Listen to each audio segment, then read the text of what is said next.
Vous regardez New World Info, bonsoir et merci de nous rejoindre pour Décryptage.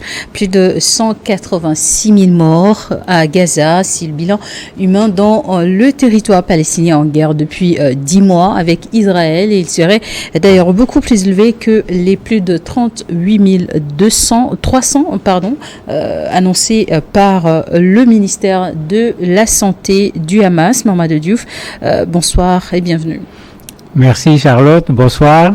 Des pertes en vies humaines, le bilan est très lourd et pourtant l'armée israélienne poursuit ses attaques d'ampleur dans la bande de Gaza.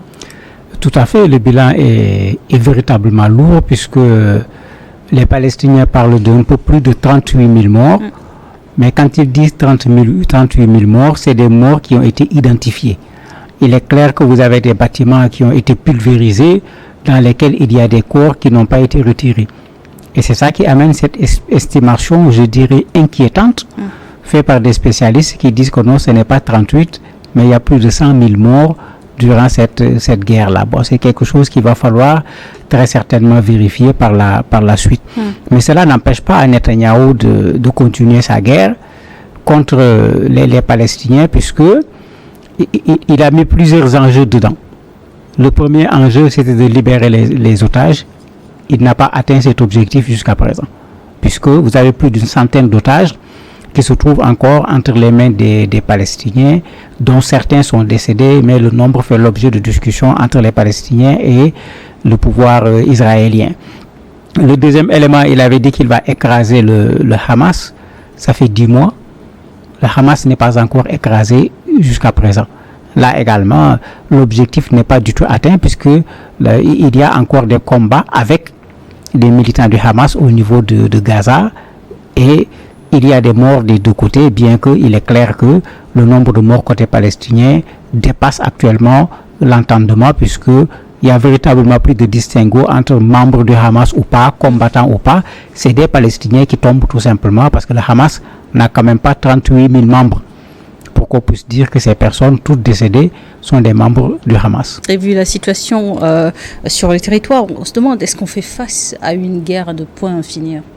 Mais non, est-ce qu'il faut parler d'une guerre? Parce que quand on parle de guerre, on a plutôt l'impression que vous avez deux armées qui s'affrontent. Ce n'est pas le cas. Ce n'est pas du tout le cas. Ici, vous avez Israël qui bombarde, puisque c'est la méthode qui est la plus utilisée, qui détruit un espace, qui dit aux populations, déplacez-vous. D'habitude, dans une guerre, les populations se déplacent pour aller se mettre en sécurité quelque part. Aujourd'hui, à Gaza, où les populations peuvent se mettre en sécurité, il n'y en a pas.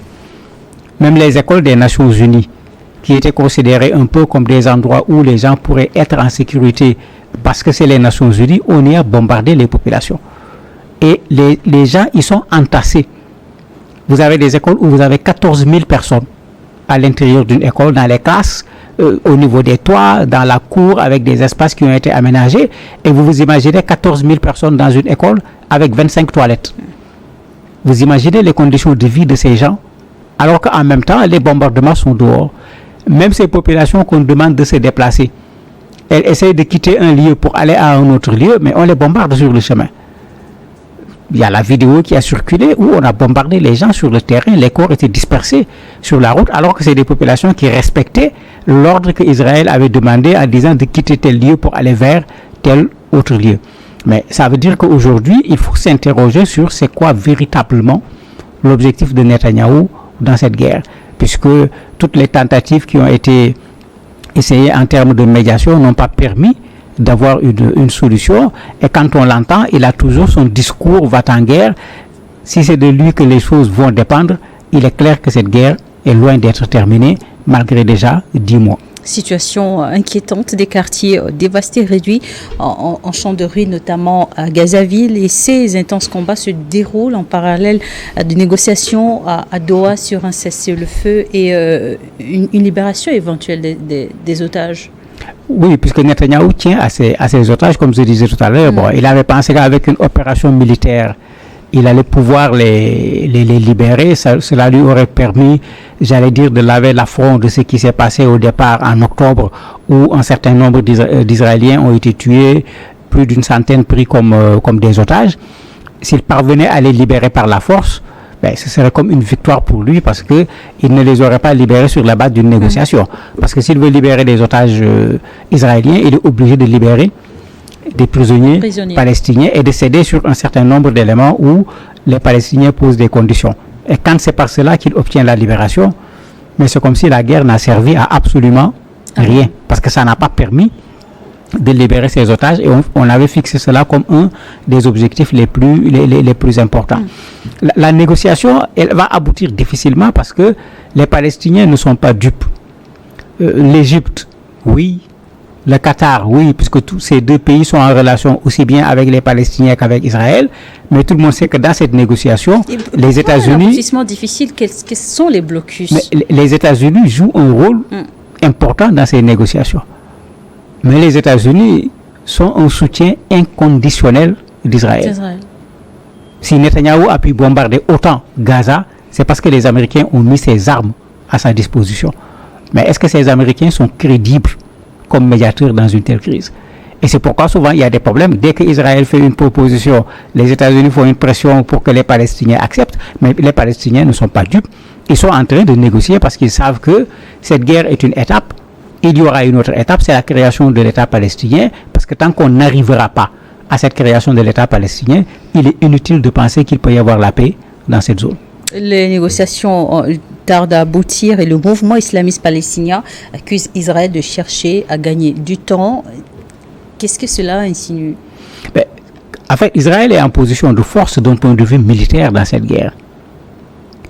C'est les Palestiniens qui sont aujourd'hui dans une position épouvantable. Le mot est utilisé par des responsables des Nations Unies pour décrire ce que vivent les populations palestiniennes aujourd'hui.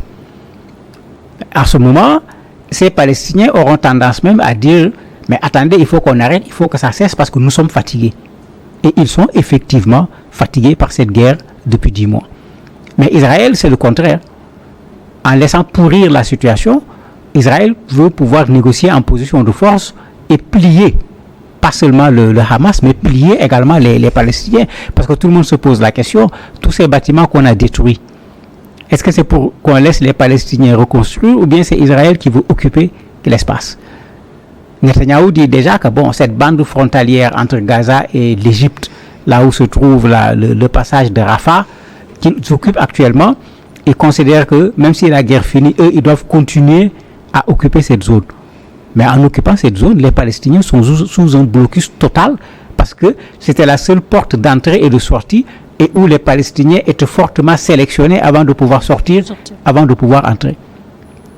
Mais une telle proposition montre qu'en fait, ce n'est pas seulement une réponse à l'attaque du Hamas du mois d'octobre, mais il y a un agenda qui n'a pas encore été publié, qui est là, que l'on voit dérouler à travers la destruction pratiquement de tout ce qui existe au niveau de cette bande de Gaza. Vous évoquiez tantôt les États-Unis. Justement, Washington a accueilli cette semaine un sommet de l'OTAN, mais visiblement, dans les communiqués, la guerre israélo-palestinienne n'a pas été à l'heure du jour. La guerre israélo-palestinienne, malheureusement, n'est pas le souci au niveau des organismes où on devrait s'attendre à ce que ça soit leur premier souci. C'est le cas avec ce sommet de l'OTAN, c'est le cas avec l'Organisation des Nations Unies, c'est le cas avec l'Organisation de la Conférence islamique, c'est le cas avec la Ligue arabe, puisque vous avez des organisations qui, d'une façon ou d'une autre, devraient pouvoir être intéressées par cette question et même prendre le devant, participer également à la négociation pour pouvoir trouver une solution. Mais vous ne voyez pas de véritable attitude claire par rapport à cette affaire. La raison est très simple. Pour régler ce problème, il faut du militaire. Il faut du politique, il faut de la diplomatie. Souvent, les gens acceptent de s'engouffrer dans la diplomatie. Sur le côté politique, les gens ne veulent pas parce que vous avez des pays qui essayent de renouer leurs relations avec Israël, qui veulent ménager la chèvre et ménager en même temps les choux, ce qui ne permet pas d'avoir de solution. L'autre élément, puisqu'on dit que les Ukrainiens doivent se défendre, on leur donne des armes. Pourquoi les Palestiniens ne doivent pas se défendre? Pourquoi on ne leur donne pas des armes? Et quand vous regardez, ce n'est pas spécifique à la situation de la Palestine. Regardez la guerre au Soudan. Regardez les terroristes au niveau du Sahel. Regardez la guerre au niveau de la RDC. Tout comme on n'a pratiquement pas parlé de ce problème palestinien, l'OTAN n'a pas parlé de ces problèmes également qui sont sur le continent africain. Et autant on doit pouvoir soutenir l'Ukraine pour que l'Ukraine se défende, mais autant on doit pouvoir soutenir également ces pays dans toutes ces crises que j'ai citées où certains se battent contre des terroristes alors que on nous fait croire qu'il y a un consensus mondial sur le combat contre le terrorisme, mais quand il s'agit de les combattre sur le terrain de façon pratique, on voit véritablement du deux poids, deux mesures. 10 mois de guerre, en tout cas de conflit dans la bande de Gaza, et la situation humanitaire est totalement atroce. On se demande, est-ce que le monde est silencieux vis-à-vis de ce qui se passe?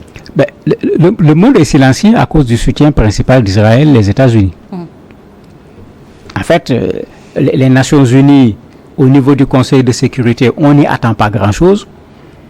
Au niveau de l'Assemblée générale, on a vu les États voter des résolutions pour aller dans le sens de condamner Israël, mais tout le monde a vu ce qui s'est passé. Les Américains ont mis leur veto plusieurs fois. Les rares fois où ça sort, ça n'a aucun impact, puisqu'il n'y a aucun suivi par rapport à ce qui a été dit. Vous avez l'initiative de l'Afrique du Sud sur le plan judiciaire, qui prend du temps, parce que quand on prend cette initiative judiciaire, la justice ne peut pas arrêter cette guerre. Ça permet quand même de mettre Israël dans une posture très difficile, parce qu'étant accusé de crimes de guerre, mais ça ne résout pas le problème dans l'immédiat. Et ça fait qu'effectivement, les bombardements continuent, les massacres continuent, les Palestiniens continuent à payer un très lourd tribut. Le Hamas a confirmé avoir accepté lors des négociations de cessez-le-feu avec Israël qu'un gouvernement indépendant de personnalités non partisanes dirige la guerre, en tout cas dirige la bande de Gaza après ce conflit. Mais que faut-il comprendre concrètement de cette condition posée? Israël avait dit que c'est eux qui vont se charger pratiquement de l'administration de la bande de Gaza. Un territoire placé sous tutelle? Oui, ce que les Palestiniens ont catégoriquement refusé. Certainement, on est à la recherche d'une solution médiane, où Israël ne va pas assurer l'administration, le Hamas ne va également pas assurer l'administration. On va essayer, comme on dit, de trouver un troisième homme qui viendra, qui pourra être en quelque sorte le juste milieu. La solution à deux États. Ça n'annule pas la solution à deux États, parce que n'oubliez pas que cette guerre se déroule pas sur tout le territoire palestinien, mais sur Gaza. Vous avez la Cisjordanie, vous avez d'autres espaces de la Palestine qui ne sont pas directement concernés par cette guerre. Et quand on parle de deux États, c'est pas Gaza qui devient un État, c'est la Palestine dans son ensemble qui devient un État. C'est vrai que maintenant, cette administration vient retarder encore. Tout simplement, parce que la solution aujourd'hui, elle est toute simple, c'est de créer un État palestinien en bonne et due forme. Parce que tant que ça ne sera pas fait, on a une crise qui est là devant avec des Palestiniens qui ont raison, qui luttent pour leur indépendance, qui luttent pour leur souveraineté. Mais personne n'arrêtera les Palestiniens dans cette lutte-là. Mais en ce moment, si on veut que la lutte s'arrête, mais il faut tout simplement que ces gens puissent avoir satisfaction, et ils le méritent quand même, après plus de 75 ans de lutte quand même, avoir l'indépendance, c'est le minimum qu'on doit donner au peuple palestinien. Les États-Unis ont donc un rôle également à y jouer. Mais ils ont un rôle à jouer qui est flou d'abord, parce que leur soutien à Israël est extrêmement clair. Quand il s'agit de la Palestine, vous avez un jeu qui n'est pas clair. Quand la communauté internationale réagit avec des condamnations, vous les voyez hausser un peu le ton. Quand les condamnations s'arrêtent, on ne les voit plus, on les voit plutôt du côté d'Israël. Sur la solution à deux États, en fonction de qui est président des États-Unis, la position des États-Unis change, ce qui fait que, au lieu d'avoir un mouvement qui va vers l'indépendance de la Palestine, vous avez parfois des avancées, vous avez parfois des reculs. Tout le monde se rappelle la période Trump qui avait créé énormément de problèmes sur le territoire palestinien. Imaginez que Trump revienne au pouvoir dans ces conditions, mais Netanyahou, certainement, ça doit être son souhait, parce que Trump, c'était un soutien inconditionnel. Biden, même de temps en temps, tire un peu sur la sonnette d'alarme pour dire à Israël, attention, vous en faites un peu trop. La dernière fois, il disait ils vont pas accepter de donner des armes, etc. Mais de façon générale, ce qui est clair, ce qui est visible, c'est que les Américains sont du côté israélien jusqu'à présent. Merci, Mohamed Diouf, d'avoir accepté répondre à nos questions. Merci à vous également de nous avoir suivis dans Décryptage.